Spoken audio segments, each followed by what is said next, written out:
Hello. आज का जो क्लास थी वो हो नहीं पाई है, तो मैं आपको इस पे वीडियो के माध्यम से समझाऊँगा उसको। ये वीडियो भेज रहा हूँ आप लोगों को। सबसे पहली बात कि बायोज होता क्या है। कंप्यूटर में बायोज और एक था बूटिंग प्रक्रिया और एक है टॉपिक इसमें फेट। तीन प्रक्रिया है, तीन टॉपिक है। तीनों टॉपिक को आपको इस तरीके से समझना पड़ेगा कि कंप्यूटर में बायोज क्या होता है। जब हम OS ऑपरेटिंग सिस्टम इंस्टॉल करते हैं तब कंप्यूटर के मदरबोर्ड पर बायोज भी इंस्टॉल किया जाता है। कंप्यूटर का जो मदरबोर्ड होता है, कंप्यूटर के जो मदरबोर्ड पे बायोज इंस्टॉल होता है। बायोज इसलिए इंस्टॉल किया जाता है कि जो कंप्यूटर से जो कनेक्टेड, सिस्टम से जो कनेक्टेड हार्डवेयर होते हैं, उन हार्डवेयर को वह विधिवत रूप से कनेक्टेड करके रखे। कई बार किसी सिस्टम में बायोज नहीं होता है, बायोज इंस्टॉल नहीं होता है, तो प्रॉब्लम आती है कि अब आपका हार्डवेयर डिसकनेक्टेड है, प्लग आउट है, प्लग इन नहीं है। तो यही बायोज का सबसे बेस्ट, आप इसको अपनी भाषा में लिख सकते हो। जो इनपुट और आउटपुट होते हैं, यूनिट, इनपुट आउटपुट डिवाइसेस जो होती है, उनको विधिवत चलाने के लिए बायोज होना अति महत्वपूर्ण माना जाता है। अब बायोज इसलिए समझाने की आवश्यकता पड़ी कि यह आपके बूटिंग प्रक्रिया में काम आएगी। अब बूटिंग प्रक्रिया क्या होती है? कंप्यूटर की जो बूटिंग प्रक्रिया होती है, जब हम कंप्यूटर को स्विच ऑन करते हैं, स्विच ऑन करने से लेकर जब तक हमारे सामने डिस्प्ले ऑन ना हो जाए, तब तक की प्रक्रिया को हम बूटिंग प्रक्रिया कह सकते हैं। जब सिस्टम्स को हम ऑन करते हैं, स्विच ऑन करते हैं, वहाँ से लेकर जब तक सिस्टम्स की डिस्प्ले ऑन ना हो जाए, तब तक की प्रक्रिया को बूटिंग प्रक्रिया कहते हैं। अब बूटिंग प्रक्रिया दो प्रकार से होती है, एक तो कोल्ड बूटिंग और एक होती है वार्म बूटिंग।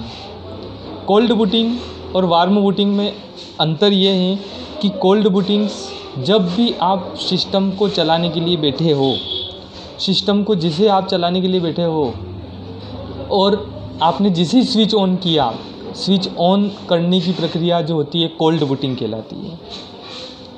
क्योंकि जब तक आपकी जो मशीन जो रहती है, सिस्टम जो रहता है, वहाँ पर करंट नहीं पहुँच पाता है। जो पावर जो होती है, करंट जो होती है, वो पहुँच नहीं पाती है ना। तो वो कोल्ड बूटिंग है। और जब करंट सिस्टम पर, पावर जब सिस्टम पर ऑन हो जाते हैं, सब उसके पार्ट्स जो है वो ऑन हो जाते हैं, तो वो कहलाता है वार्म बूटिंग। वार्म बूटिंग में क्या होगा? स्टेप बाय स्टेप चेक करेगा वो OS को, OS की जो फाइलें होती हैं, उन फाइलों को चेक करेगा स्टेप बाय स्टेप। तो कोई फाइल करप्ट तो नहीं है। यदि कोई फाइल करप्ट होगी OS में, ऑपरेटिंग सिस्टम में, तो वह तुरंत आपको नो सिग्नल दे देगा। और यदि कोई फाइल करप्ट नहीं है तो विंडोज़ का हमारे सामने आइकॉन आ जाएगा और डिस्प्ले सामने प्रदर्शित हो जाएगी। यही बूटिंग प्रक्रिया कहलाती है। ठीक है। अब आप अपनी लैंग्वेज में इसको लिख सकते हो, बायोज को लिख सकते हो और बूटिंग को लिख सकते हो। अब इसमें बायोज इतना इम्पोर्टेंट क्वेश्चन नहीं है। क्वेश्चन इम्पोर्टेंट है बूटिंग का। बूटिंग क्या होती है? बूटिंग प्रोसेस को समझाइए। बूटिंग कितने प्रकार की होती है? तो जब पावर ऑन करते हैं, पावर ऑन करने से लेकर जब तक हमारे सामने डिस्प्ले ऑन ना हो जाए, तब तक की प्रक्रिया को हम बूटिंग प्रक्रिया कहते हैं। अब इसी के अंतर्गत एक और क्वेश्चन आता है, FAT, fat, file allocations table. File allocations table में क्या होता है?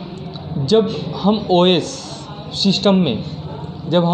सिस्टम में OS इंस्टॉल करते हैं, तो आप लोगों ने देखा होगा माई कंप्यूटर फोल्डर रहता है। उस माई कंप्यूटर फोल्डर में CDE, ये 3 डायरेक्टरी बनी होती है, 3 फोल्डर बने हुए थे। इन तीनों फोल्डर में जो फाइलें व्यवस्थित टिकी हुई रहती है, वही फेट कहलाता है। कंप्यूटर हमेशा बाइनरी संख्या एक्सेप्ट करता है, बाइनरी संख्या वो लेता है। वो बाइनरी संख्या होती है 0 से 9 तक।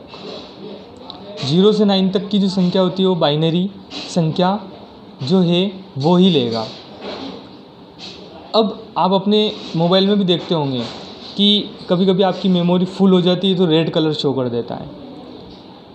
रेड कलर शो कर देता है तो अपन ऑप्टिमाइज करते हैं। ऑप्टिमाइज मतलब डुप्लीकेट जो भी इमेज वगैरह होती है उसको हम सब क्या करते हैं, डिलीट करने का काम करते हैं। ऑटोमेटिक ऑप्टिमाइज हो जाएगा वो। कोई ऐसी फाइलें हैं जो डुप्लीकेट हैं, जो 2-3 बार हैं, उन सबको तो ये फेट जो होता है, फेट इसी का काम करता है। सिंक्रोनाइज करेगा, ये सिंक्रोनाइज कर देगा, सभी को व्यवस्थित कर देगा। व्यवस्थित करने का मतलब जो कम केबी की फाइल है उसको सबसे पहले स्पेस के आधार पर, नाम के हिसाब से, अल्फ़ाबेट के हिसाब से फेट कर जमा देगा, जमाने का काम करेगा।